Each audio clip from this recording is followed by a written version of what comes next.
Southeast Radio's Business Matters with Karl Fitzpatrick. Southeast Radio.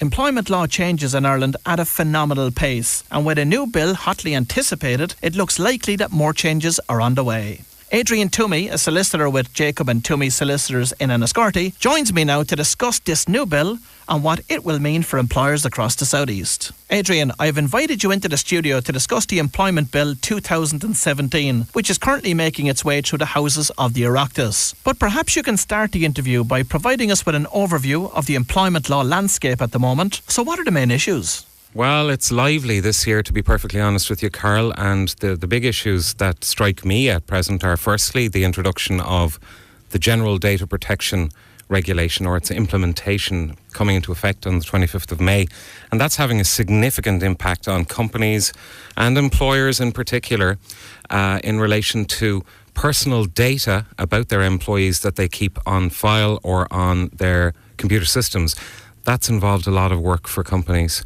The second thing that I'm noticing is that the Workplace Relations Commission, which was set up 3 years ago, is becoming increasingly active in terms of prosecuting employers for failing to comply with statutory requirements. And the third and ongoing issue, I suppose, one that we've been noticing over the last 2 to 3 years, is the impact of the establishment of the Workplace Relations Commission on the hearing of cases. So even locally, we've got different adjudication officers hearing cases now, and they come from perhaps different backgrounds with their own views, and it has reshaped the manner in which cases are being addressed in the county. Now, gender pay gap has made all of the headlines right across the country over the last number of years, and I do understand that the government are giving priority to their legislative schedule in that respect. What are your thoughts on this? It's a big issue, Karl, but it's been a big issue for as long as women have been in work. Back in the 1970s, we had two very significant pieces of legislation introduced when Michael O'Leary was Minister for Labour to address that particular point. And at the time, there was real concern that women were earning about 70% of what men were doing or earning for doing the same job. And clearly, that wasn't a situation that could be allowed to continue. But it might not surprise you to know that that gap existed in the 70s. Now, over the years, we've had lots of legislation introduced to make it unlawful for employers to discriminate in relation to pay between the genders, and improvements have taken place. And now it appears, from a study I read recently, that women earn about 85% of what men earn for doing the same job. So there's still clearly a gender pay gap. You won't find it in most good places of employment. You won't find it in most large companies. But you will encounter it in certain places of employment, some smaller employments, and occasionally where there's an actual intention to discriminate. But that's relatively unusual. It tends to be subtle, it tends to be unintentional often, but it's definitely out there. And as a solicitor, I have to hold up my hands and say that I've come across it most often impacting solicitors, female solicitors, and female employees in solicitors' offices. Now, something else that's been very topical as well in relation to employment law is the mandatory retirement age. Now, what impact might the expected legislation regarding the mandatory retirement age have on the workplace? Well, I wouldn't be too enthusiastic about a mandatory retirement age that forces people out of employment where they're perfectly happy to continue working and capable of doing so. But what I would hope to see is legislation that clarifies the position around the legality of setting and agreeing a retirement age with your employees. We've been in a mess in this jurisdiction for the last 10 years on retirement ages. It used to be the case, Karl, that if I was working for you, we might agree at the outset of the employment that I would retire at 65, and I'd be perfectly happy with that. And when I reached 65, my pension might kick in, or I'd get my old age pension, my state pension. Mary Harney and the government of which she was a part during the last years of the Celtic Tiger decided that we needed to retain what was then called the grey workforce, because we were losing people with experience and ability out of the workforce at a time when we had full employment and were having to effectively import workers from other countries. So they started to dismantle the legislation around retirement, and they started to introduce protections for people against forced retirement to force employers to continue them in their employment. And as a result, we now have a mess. The mess is created by government, or successive governments, one whereby an individual reaches retirement age, finds that their occupational pension isn't sufficient to support them and their families. They have perhaps kids who are still in college or third level education. They need an income. The pension isn't sufficient. Their state pension hasn't yet kicked in because there's a gap between their normal retirement age at 65 and the state pension kicking in later and later. And so they're going to their employers and saying, please keep me on. I'm fit to work. I want to work. I'm really enthusiastic about it because I need to earn a living and support my kids in college. And employers are turning around and saying, well, we agreed 65 when you started here 30 years ago. And your pension is going to kick in, and how long do you want us to keep you? So I had a client recently rang me and said they had a 78-year-old warehouseman, and they were terrified that the man was going to suffer an injury. So the situation's a mess because employees can allege age-related discrimination if they're forced out at 65. It needs clarification. Now, as you know, the world of work is changing, and one of the changes that's taking place at pace is that we're seeing an increase in remote working. But from an employment law perspective, what do companies need to be aware of in this area? There are lots and lots of issues arise there, Karl, but the first one is a health and safety issue, I think. It's all very well and good to agree with your employee that they're going to work remotely from home all week or for a period of the week, but you're their employer, you're responsible for where they're working, you're responsible for ensuring that it's safe. Have you inspected their home? Have you inspected their home office? Have you checked to see that it's properly wired, etc., etc.? So there's health and safety issues, and there are a variety of other issues that arise as well. I'd like to bang a drum here that's a very important one for me, a close one to my heart, and for a lot of people around County Wexford, and that's that while it sounds feasible to work from home, it's extremely difficult to do it in many industries in County Wexford because of the lack of proper rural broadband. And that's an issue that I keep bringing up with people. I know you're sick of hearing me talking about it. But if you're allowing people to work from home, have you checked out what sort of broadband connectivity they have in the home office? Will they be able to deal with the size of files you need dealt with? Will they be able to join Skype calls? Will they be able to do everything that they can do in the office? If they can, fine. It can be facilitated. You also need to look at their employment contracts, because the employment contract must specify, or at least a statement of employment must specify, where the work is to be done. So that needs to be amended. If you don't amend it, then you're committing, you're breaching the Terms of Employment Information Act. It'll become an offence under the new bill that we're going to talk about in a moment. And before we do move on to that new bill, one other area that I do want to discuss with you briefly is I'm hearing on the grapevine that there seems to be increased activity from trade unions against non-union employers. Are you seeing this? Yeah, absolutely. That's been my experience over the last couple of years. I think what happened was, obviously, when you and I were children, Karl, a long, long time ago, we would have been familiar with our parents and their generation largely speaking, being unionised, working in unionised environments. And there were very high levels of days lost through strikes. And over the years since, obviously significant efforts were made, particularly by Bertie Ahern when he was Minister and later Taoiseach, and also by Charles Haughey, to address that issue of days being lost through strike activity, because it was adversely impacting the economy. And we had the Programme for National Recovery, Programme for Economic and Social Progress, and a number of other tripartite agreements thereafter, which dramatically decreased the number of days lost through strikes. The difficulty that created for trade unions, however, is their businesses, like any other business, they need to drum up membership, they need to bring in members' fees, and if they don't, they're not going to be able to pay their own staff.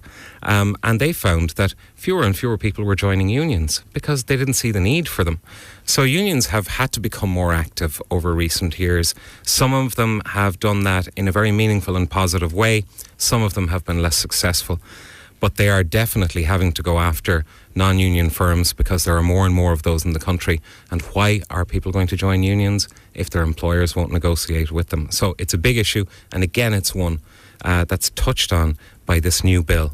Now, if you've just tuned in, I'm speaking to solicitor Adrian Twomey from Jacob and Twomey Solicitors based in Enniscorthy. Adrian, the Employment Miscellaneous Provisions Bill 2017 is currently passing through the houses of the Oireachtas. But what are the main provisions of this bill?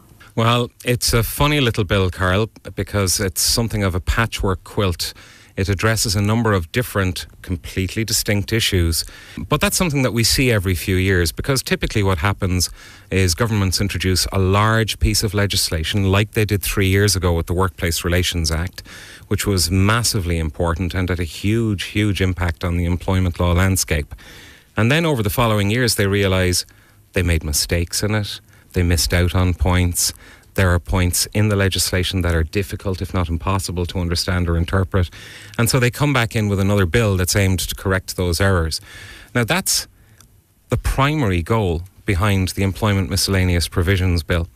But it does a number of other things. So while they're in the Oireachtas, they're going to address other issues that have become political hot potatoes, or on which the government have been taking heat from trade unions or other interest groups. So, amongst the provisions, and I don't want to bore you to death on this, Karl, but amongst the provisions that are important in this particular bill, firstly, employers will now have to give employees a written statement of key terms and conditions of employment within 5 days of the employee commencing employment. That's not a dramatic change. What is a dramatic change is that it becomes a criminal offence if you haven't done so within a month of their starting. Now, if you look around the employment landscape in County Wexford, you will find, I would expect, thousands of people who go to work every day and have no employment contract in writing or no written statement of terms or conditions of employment. If this bill comes in, and it will eventually, their employers will all be guilty of criminal offences punishable by a fine per offence, per employee, of up to €5,000 and 12 months in prison. Now, we're not used to employers going to prison, and I can't see that very many will. But I do think there will be an increase in the number of fines imposed by courts on employers, which will make things extremely difficult for those employers. So compliance in that area is vital. The good news is that there's a defence to that if you take reasonable precautions to ensure that you've properly informed your employees. And I suspect that may be a boon for me and other members of my profession, because taking reasonable precautions in terms of employment contracts means you don't ask Johnny down the road on the bar stool to draft your contract. You go to somebody who's qualified to do it. So I love the bill in that respect. Second key provision, it addresses 0 hours contracts, but we've had provisions in legislation on 0 hours contracts for many years. Now, what I mean by a 0 hours contract is a contract that provides that I'll work for you, but you're not guaranteeing me any particular hours, but I am required to be available for a number of hours per week. Okay, so I could be sitting at home twiddling my thumbs, waiting for the call from you, and at the end of the week I haven't had a call and I haven't made a brass farthing. That was a problem that was impacting on Dunnes Stores workers in a major way in the 90s. And you might remember, Karl, there was a massive strike in the mid-90s involving Dunnes Stores workers. It was on the news every day. And in 1997, they addressed the issue in legislation.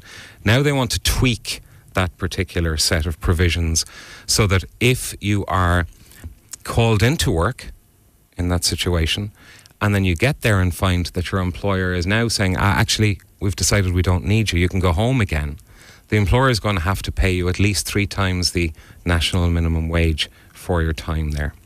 So that's one provision. A second provision in relation to working hours is that they're introducing banded working hours. I think we might go into a little more detail on that later. They're prohibiting employers from penalising employees in certain areas.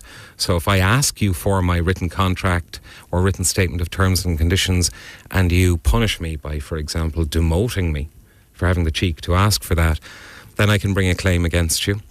They're fixing a couple of loopholes in the national minimum wage legislation, allowing adjudication officers to issue witness summonses. I do want to focus on banded hours.